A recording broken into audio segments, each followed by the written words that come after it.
Tonight, we want to set the record straight on Governor Palin. As you know, so much is being said and written about her, especially on the internet, from charges that she banned books in libraries to allegations she cut funding to special needs kids.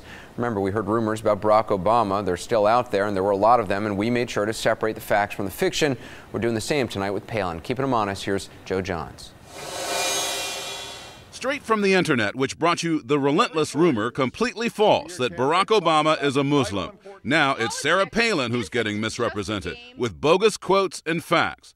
Here's one quote attributed to Palin that we found posted by readers in the comment sections of at least 3 mainstream political news websites. God made dinosaurs 4,000 years ago as ultimately flawed creatures, lizards of Satan, really, so when they died and became petroleum products, we, made in his perfect image, could use them in our pickup trucks. Lizards of Satan?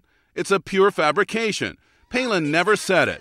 It was totally made up by a guy named Bob who put it on his blog as a joke. How do we know that? My name is Bob Salisbury, and I'm a blogger. We talked to Bob via the internet, and he admits it. I did. I made all of them up one morning. Wrote it in about 10, 15 minutes, just threw it up there and figured my usual 20 or so regular readers would see it. I had no idea what was going to happen. But there's plenty more where that came from circulating on the internet. One of the first false rumors out about Palin was that she cut Alaska's funding for special needs education by more than 60%. The truth is exactly the opposite, says Vivica Novak of factcheck.org. She has actually tripled funding for special needs children. It has gone from $24,000 per student approximately, which would be this year's amount. In 3 years, it's going to increase to $74,000 per student, which is nearly tripling.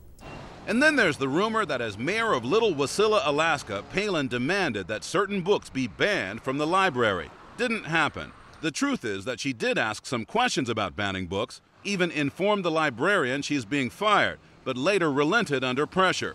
But for the record, no books were banned. So what was she up to? You could draw an inference. Many people have drawn an inference. All we know is that we have no evidence one way or the other. And then there's an internet claim that Palin pushed for teaching creationism in Alaska schools. Also not true.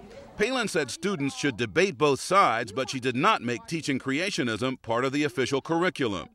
So if you're seeing a trend here in the kinds of internet rumors, it sort of looks like they're trying to portray her as, well, a little extreme, which made us ask our polling expert whether this kind of thing helps or hurts the candidate. The people that are most susceptible to that message are Democrats and liberals who already have a bad impression of her simply because she's on the Republican ticket. In other words, people most likely to buy this stuff are not likely to vote for Palin anyway. Still, in many ways, it's Sarah Palin's turn in the barrel, suggesting she's got something in common with Barack Obama, that newcomers who quickly scale the heights of politics may be subject to a hazing in cyberspace. Joe Johns, CNN, Washington.